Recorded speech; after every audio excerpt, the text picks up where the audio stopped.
Next story I want to go into was Suge Knight. Suge Knight claims Diddy's life is in danger, urges Diddy to turn himself in, okay? And I listened to this recording. I don't know if you guys did or not. He's doing 28 years in jail, just so you guys know, Suge Knight. And Suge Knight goes all the way back in the 1995 award ceremony when he said, if y'all want to be part of a, label that the owner doesn't need to be in every single video. All up in the videos, Hey, at the Source Awards. Come to death row. Yeah, come to death row, and he says that, right? If you want to play the clip with what Suge Knight just said on the recording, Rob, I think you, if you can play just that clip right there, go for it. Everybody been talking about the Puffy situation. Oh, Rob, you can't do it. You can't do it, Rob. Come with me. So let me just read this. Knight said he prays for Diddy's kids, but also blasted the mogul for giving hip-hop a bad image. I'll tell you what, Puffy, your life is in danger because you know the secrets. Who's involved in a secret little room you guys are participating in? The 58-year-old Knight said, he added, they're going to get you if they can. Knight noted that he turned himself in to face his charges, and he thinks Diddy should do the same. Sometimes you got to face the music. That's most of the time. Knight also insisted that Diddy would face serious trouble if he ends up in prison. You got to make a decision when you go to prison. You're going to be standing up pissing or squatting, sitting down pissing. Knight said before warning Diddy not to use his nickname Brother Love in prison. Got to give this guy some... oh, my. Well, listen. Yeah. Do you think... is there any bigger enemy, choose your enemies wisely, than Diddy has with Suge Knight? Suge Knight is the Diddy of Death Row Records. So we talked about this on previous podcasts. In the 90s, the biggest beef in America was the East Coast, West Coast rap. So when Suge Knight is talking and giving friendly advice to Diddy, just be careful where you get your counsel. He does not have the best intentions for Diddy. You got overlays on this Combs issue, right? Because it's taking on a cultural component about people looking with a jaundiced eye at hip-hop. It's happening more and more as this goes, and there's no direct action on Combs. The first thing that bothered me about this is, why is a guy who's doing 28 years for voluntary manslaughter, and he didn't just turn himself in to do the right thing, okay? What a noble cause. They had him. Why is he... After I killed the guy, I got arrested. I kind of turned myself in. I don't understand why he gets a platform in prison, first of all. Like, if you want to punish the guy, shut him up. Yeah. You know what I mean? You're doing your 28 years for murder.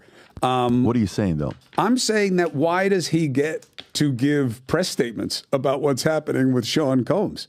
The guy should be in a box thinking about what he did for the next 20 years. Would you want to interview him? Would you want to interview Suge Knight? Oh, of course. I'm a shameless opportunist. If I got, but I think that as a rule, if you're watching this, as a rule, I don't know why a prisoner who did something that bad is getting that kind of access to free speech. But the idea of this becoming more about hip hop, this investigation doesn't smell right from an investigative perspective. And I'll tell you why. Ordinarily, here's how it works. You start working bottom up in an investigation like this. This is essentially a RICO case, okay? This is a racketeering case. That's what they're going to do, is get him for ancillary activities that were part of what they're going to say was a criminal enterprise. You get the little guys. They start to bubble up. You now get your subpoenas out. You get your information, your web of networks of contacts and communications, which is a treasure trove these days because everybody's doing this all the time. Then you punctuate it with things that you now have an understanding where they might be and what they might mean, and you raid. And then you indict and or arrest. That's the way it usually works. Here, we didn't hear about a lot of these things until the raid, which may have been motivated by these civil suits, which are laid out very well, by the way, especially that little rod. It reads like a novel. Yeah. Then there's no action on Diddy.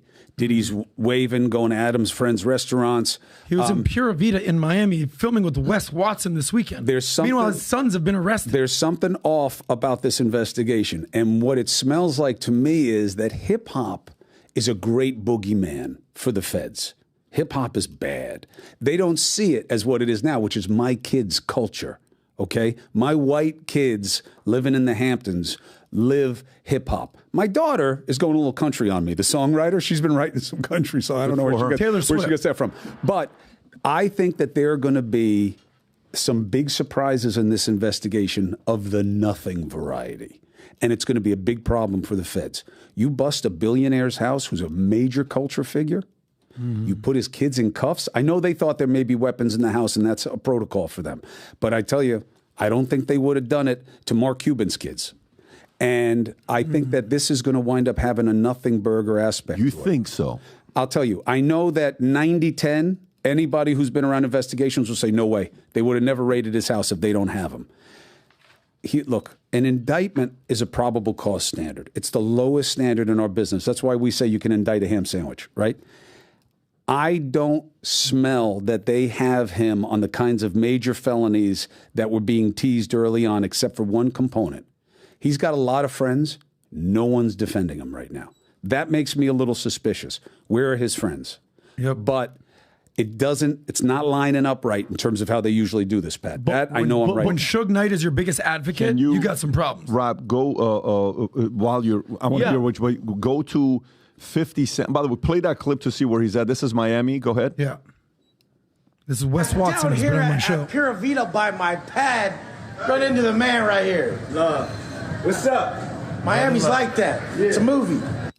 Down here. Okay, go to 50 Cent's Instagram. But go ahead, Vinny. So Mo, what do you think about the aspect of a lot of people, and not just online ex people making those those videos posting, but what about the aspect of, because he looks like he's happy, he doesn't got a care in the world, the aspect of all the cameras and all the stuff that he recorded on some Epstein level stuff, that they went in and some major players at Powers That Be went in just to make sure all the footage of all the shit that they had with all these elites was taken out and deleted. And then he flew that plane, he wasn't on it, but this jet with God knows what was on it, flew to a place, where was it?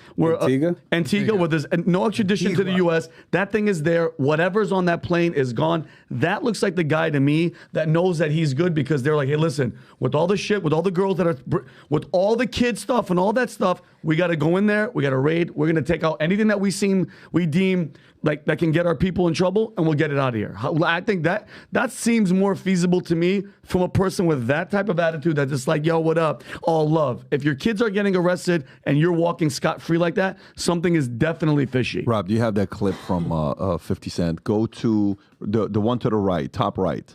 Yeah, watch this. Press the go for it.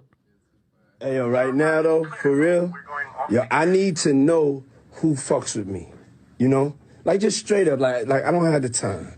You know, if you fuck with me, let it be known. Because I'm going to this next era and I'm lining up all the allies. If you fuck with me, let it be known. If you don't fuck with me, be quiet, and I will take your silence as you don't fuck with me.